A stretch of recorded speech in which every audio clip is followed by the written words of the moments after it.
Hello everyone, good morning and welcome to ambitiousbaba.com. We are back with our daily current affairs. तो चलिए जानते हैं 25 सितंबर के current affairs क्या हैं। पहला सवाल, इनमें से किस राज्य के कृषि भवन ने एजेड अवार्ड्स 2020 में सोशल गुड कैटेगरी में पीपल्स चॉइसेस अवार्ड जीता है। 5 ऑप्शन है हमारे पास। तो चलिए the answer is E Orissa. Orissa के कृषि भवन ने जीता है people's choice award AZ awards 2020 में। तो चलिए बात कर लेते हैं कि क्यों कृषि भवन इतना इम्पोर्टेंट है। क्योंकि ये भारत की पहली फर्स्ट गवर्नमेंट बिल्डिंग है और इसके साथ साथ ये उड़ीसा राज्य की फर्स्ट एवर बिल्डिंग है जो कि इंटरनेशनल मैगजीन डेंजी में अपनी उन्होंने जगह बनाई है। तो चलिए अब बात कर लेते हैं कृषि भवन के बारे में। तो जैसा कि हमने क्वेश्चन में ही पढ़ा है कि उड़ीसा का नया बना हुआ आर्किटेक्चरल मार्वल कृषि भवन ने जीता है people's choice award social good category में एजेड अवार्ड्स 2020 में। और ये एकमात्र ऐसा प्रोजेक्ट है भारत से जिसे ग्लोबली एक्नॉलेज किया गया है इस प्रेस्टिजियस अवार्ड से। और ये जानकारी दी है उड़ीसा के मुख्यमंत्री नवीन पटनायक ने और इसके साथ उन्होंने ट्वीट करके बधाई दी है और डेडिकेट किया है ये अवार्ड अपने किसानों और कारीगरों को उड़ीसा के, जो कि उनका मानना है कि वही इन्फ्लुएंस रहे हैं कृषि भवन के डिज़ाइन की। तो चलिए मैं आपको सबसे खास बात बता देती हूँ। ये आप देख सकते हैं, ये जो कृषि भवन का इमेज है on the right hand side, इसमें संबलपुरी साड़ी के जो डिज़ाइंस हैं वो कार्व किए गए हैं वहाँ के कारीगरों ने। और इसके साथ साथ वहाँ का एक इंडिजीनियस डाइंग टेक्निक है जिसे इकत कहा जाता है, उसके भी कुछ डिज़ाइंस इसमें किए गए हैं। तो चलिए अब बात कर लेते हैं उड़ीसा के बारे में। तो उड़ीसा के मुख्यमंत्री का नाम है नवीन पटनायक। उड़ीसा का कैपिटल है भुवनेश्वर और इनके गवर्नर का नाम है गणेशी लाल। चलिए बढ़ते हैं अगले क्वेश्चन की तरफ। दूसरा सवाल, इनमें से किस राज्य के मुख्यमंत्री ने हाल ही में मुख्यमंत्री ग्राम्य परिवहन आचोनी लॉन्च की है। 5 ऑप्शन है हमारे पास। तो चलिए the answer is C Assam. Assam के मुख्यमंत्री ने लॉन्च किया है मुख्यमंत्री ग्राम्य परिवहन आचोनी। तो चलिए जानते हैं डिटेल्स। तो जैसा कि हमने क्वेश्चन में ही पढ़ा है कि आसाम के मुख्यमंत्री सर्बानंद सोनोवाल ने 23 सितंबर को लॉन्च की है ये नई स्कीम जिसका नाम है मुख्यमंत्री ग्राम्य परिवहन आचोनी। और इसके तहत वो हर एक ग्रामीण इलाके में व्हीकल्स डिस्ट्रीब्यूट कर रहे हैं, एलएमवी डिस्ट्रीब्यूट कर रहे हैं, यानी कि लाइट मोटर व्हीकल इस स्कीम के तहत, जिसके तहत ये जो और ये जो प्रोग्राम है ये हेल्ड हुआ था आसाम के एडमिनिस्ट्रेटिव स्टाफ कॉलेज में आसाम के ट्रांसपोर्ट डिपार्टमेंट द्वारा। उनका ऐसा मानना है कि इससे जो रूरल कनेक्टिविटी है आसाम की वो बढ़ा दी जाएगी और शुरुआती दौर में 10,000 विलेजेस को उसमें चुना जाएगा और हर विलेज से 1 सिंगल बेनिफिशियरी होगा जिसे वो लोग फाइनेंस करेंगे ये लाइट मोटर व्हीकल। तो 25% जो कॉस्ट ऑफ द व्हीकल होगी उसे फाइनेंस करेगी आसाम की सरकार, या फिर 1 लाख रुपए जो भी कम हो। तो लगभग मतलब आप कह सकते हैं कि अगर किसी गाड़ी की वैल्यूएशन 5 लाख रुपए है तो 1 लाख रुपए तक फाइनेंस करेगी आसाम की गवर्नमेंट। और इसके लिए उन्होंने ऑलरेडी 100 करोड़ रुपीस का बजट दिया है। और इसके अगले फेज में आसाम के जो बाकी यानी कि कुल मिलाकर जो 26,000 गाँव हैं उन सबको कवर किया जाएगा उसके दूसरे फेज में। तो चलिए बात कर लेते हैं कि आसाम हाल ही में न्यूज़ में क्यों था। तो आसाम ने हाल ही में शिशु सुरक्षा ऐप लॉन्च किया है, अरुंधति गोल्ड स्कीम लॉन्च की है उन्होंने। इसके साथ साथ उन्होंने grass root Olympics mission talent hunt programme launch किया है। इसके साथ साथ उन्होंने सैनिटरी नैपकिन्स मैंडेटरी कर दी हैं सभी इंडस्ट्रीज़ और फैक्ट्रीज़ की वुमेन स्टाफ्स के लिए। इसके साथ साथ उन्होंने अरुणोदय स्कीम लॉन्च की थी विमेन एम्पावरमेंट के लिए, धर्मंत्री स्कीम उन्होंने लॉन्च की थी। और इसके साथ साथ उन्होंने ये अनाउंसमेंट की थी कि जो पोवा रिजर्व फॉरेस्ट है आसाम के धेमाजी में उसे अपग्रेड किया जाएगा to a wild life sanctuary. और जो आसाम सरकार ने ये भी निर्णय लिया था कि जो Dehing Patkai wild life sanctuary है अब उसे वो नेशनल पार्क में कन्वर्ट करेंगे। तो चलिए अब बात कर लेते हैं आसाम के बारे में। तो आसाम का कैपिटल है दिसपुर। इनके मुख्यमंत्री का नाम है सर्बानंद सोनोवाल और इनके गवर्नर का नाम है जगदीश मुखी। तो इससे जो आसाम की प्रॉब्लम है रूरल कनेक्टिविटी की वो कम की जाएगी और इसके साथ साथ एक ब्रिज बनाया जाएगा जिससे लोग इजीली ट्रैवल कर सकेंगे एक गांव से दूसरे गांव के बीच इस फाइनेंसिंग की मदद से। और इसके साथ साथ एम्प्लॉयमेंट अपॉर्चुनिटीज़ भी जनरेट की जाएगी आसाम में, क्योंकि जिन्हें भी ये लोन मोटर व्हीकल्स फाइनेंस किया जाएगा उनके लिए एक नए ऑप्शंस खुलेंगे एम्प्लॉयमेंट के। तो चलिए बढ़ते हैं तीसरे क्वेश्चन की तरफ। तीसरा सवाल, इनमें से किस राज्य के tourism human by nature campaign ने PATA यानी कि पैसिफिक एशिया ट्रैवल एसोसिएशन का ग्रैंड अवार्ड 2020 जीता है मार्केटिंग के लिए? 5 ऑप्शन है हमारे पास। तो चलिए the answer is D Kerala. Kerala का जो ह्यूमन बाय नेचर कैंपेन है उन्होंने प्रेस्टिजियस PATA अवार्ड जीता है। तो चलिए जानते हैं डिटेल्स। तो केरला का जो टूरिज्म है उनका internationally acclaimed human by nature campaign है, उन्होंने प्रेस्टिजियस PATA ग्रैंड अवार्ड 2020 जीता है मार्केटिंग के लिए। तो PATA का मतलब होता है पैसिफिक एशिया ट्रैवल एसोसिएशन। इससे जो केरला का टूरिज्म है उसे ह्यूज स्टिमुलस मिलेगा, काफ़ी ज़्यादा बूस्ट मिलेगा, बिकॉज ये जो इंडस्ट्री है वो कोविड-19 के कारण बहुत बैडली अफेक्ट हुई थी। तो ये जो ह्यूमन बाय नेचर कैंपेन है ये पहली बार फरवरी में लॉन्च किया गया था, 19 फरवरी 2019 में इन दिल्ली। 2018 में अगर आपको याद होगा तो केरला का टूरिज्म बैडली हिट हुआ था, बिकॉज उस टाइम केरला में फ्लड्स आ गए थे और इसके साथ साथ निपा वायरस है उसका आउटब्रेक भी हुआ था। तो ये अवार्ड्स दिया गया था एक वर्चुअल प्रेजेंटेशन के दौरान, जो बीजिंग में वो सेरेमनी चल रही थी उसमें एक वर्चुअल प्रेजेंटेशन के दौरान ये अवार्ड दिया गया है। तो चलिए अब जान करते हैं कि ये PATA अवार्ड्स क्या है। तो ये जो अवार्ड दिया जाता है ये एक्नॉलेज किया जाता है और रिवॉर्ड किया जाता है एशिया पैसिफिक के बेस्ट ट्रैवल इंडस्ट्री को। तो ये अवार्ड है, इसमें जो ये उनकी 3 मिनट की एक शॉर्ट फिल्म है ह्यूमन बाय नेचर, उसमें वो केरला के हर हिस्से को कवर करते हैं और उसमें दिखाते हैं कि क्या क्या नेचुरल रिसोर्सेज है केरला में जो कि अनटच्ड है बाय मैकेनिकल या आर्टिफिशियल, और उसमें लोग कैसे फ़ायदा उठा सकते हैं, कैसे उन जगहों पे जाके नेचर की ब्यूटी का आनंद ले सकते हैं।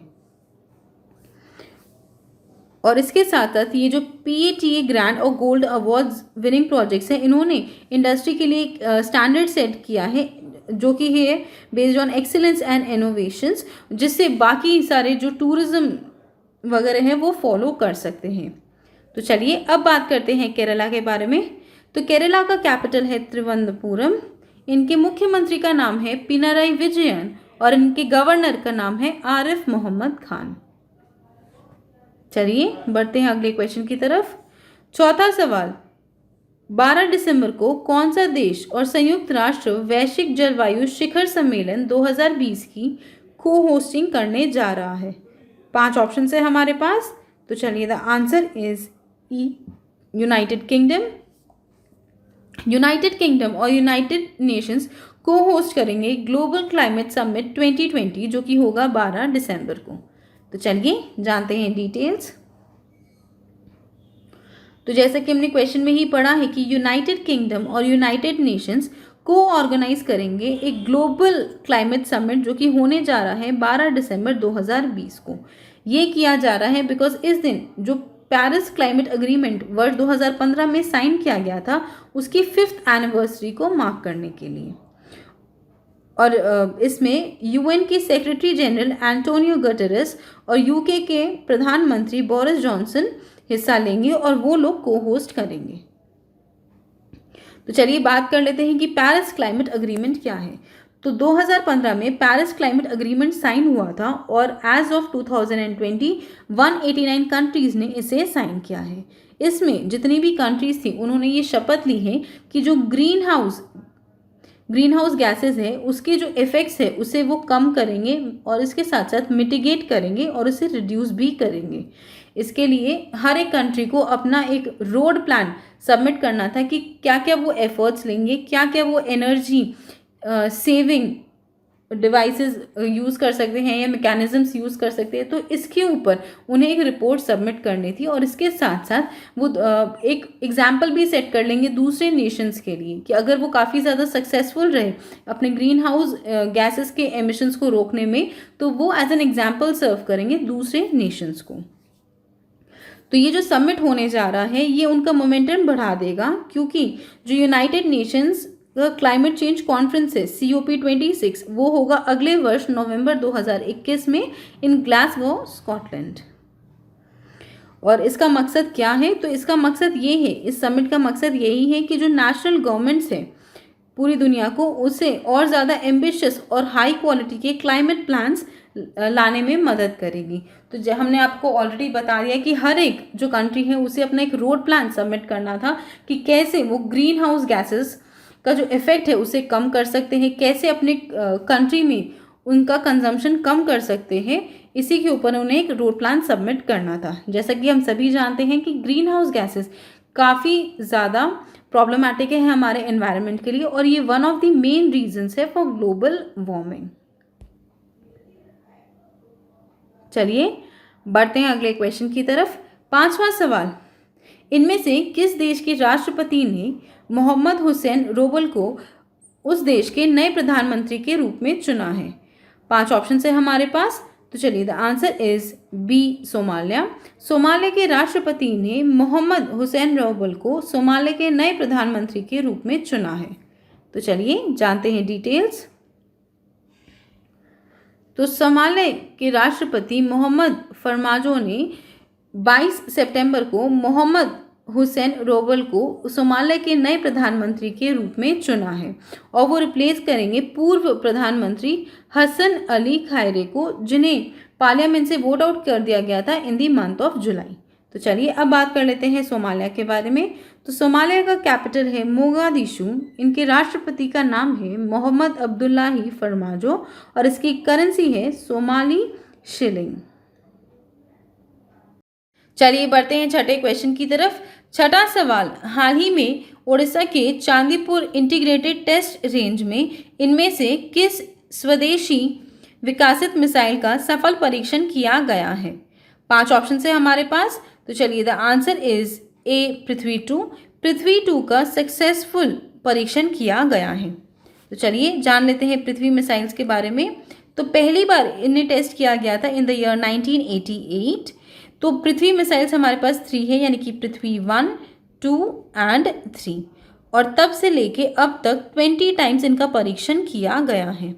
और इसके अलावा हाल ही में ये जो चांदीपुर का इंटीग्रेटेड टेस्ट रेंज है, इन्होंने ट्यूसडे को ही अभ्यास की सक्सेसफुली टेस्ट फायरिंग की है, जो कि एक high speed expendable aerial target है। तो चलिए जानते हैं डिटेल्स। तो जैसा कि हमने क्वेश्चन में ही पढ़ा है कि भारत ने सक्सेसफुली टेस्ट फायर किया है पृथ्वी-2 मिसाइल को, जो कि इंडिजीनियसली डेवलप किया गया है, और ये टेस्ट कंडक्ट हुआ है Chandipur integrated test range Odisha में। और इसके साथ साथ इस मिसाइल ने 350 किलोमीटर की रेंज को अटेन किया है। और ये जो टेस्ट फायरिंग हुई है ये एक रूटीन एक्सरसाइज है। इसके साथ साथ जो इलेक्ट्रो ऑप्टिकल ट्रैकिंग सिस्टम्स है, रेडार एंड टेलीमेट्री स्टेशन से DRDO के, उसे यूज़ करके ट्रेस किया गया था इसकी ट्रैजेक्टरी को।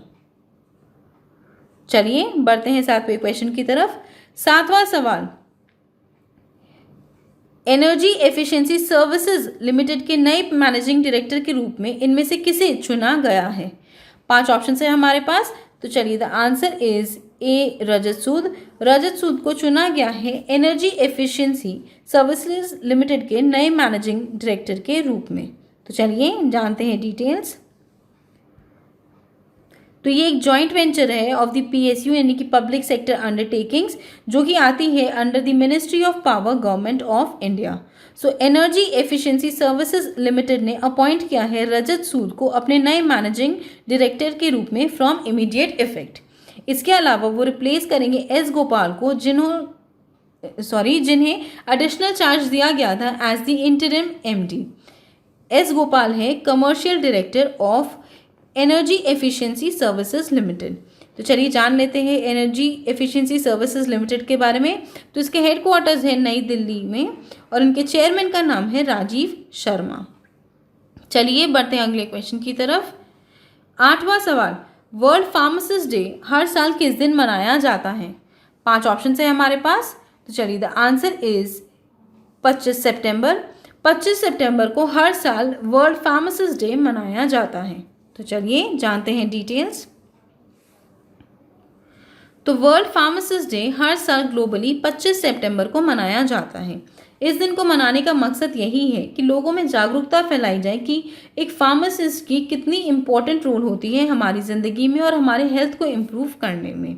और इस दिन को मनाने का इनिशिएटिव लिया था इंटरनेशनल फार्मास्यूटिकल फेडरेशन यानी कि FIP ने, along with the council of this organisation. और इसके साथ साथ इनका 2020 का थीम है ट्रांसफॉर्मिंग ग्लोबल हेल्थ। चलिए बढ़ते हैं अगले क्वेश्चन की तरफ। 9वां सवाल, SP बालासुब्रमण्यम का हाल ही में निधन हो गया, वे कौन थे? 5 ऑप्शन है हमारे पास। तो चलिए the answer is E playback singer.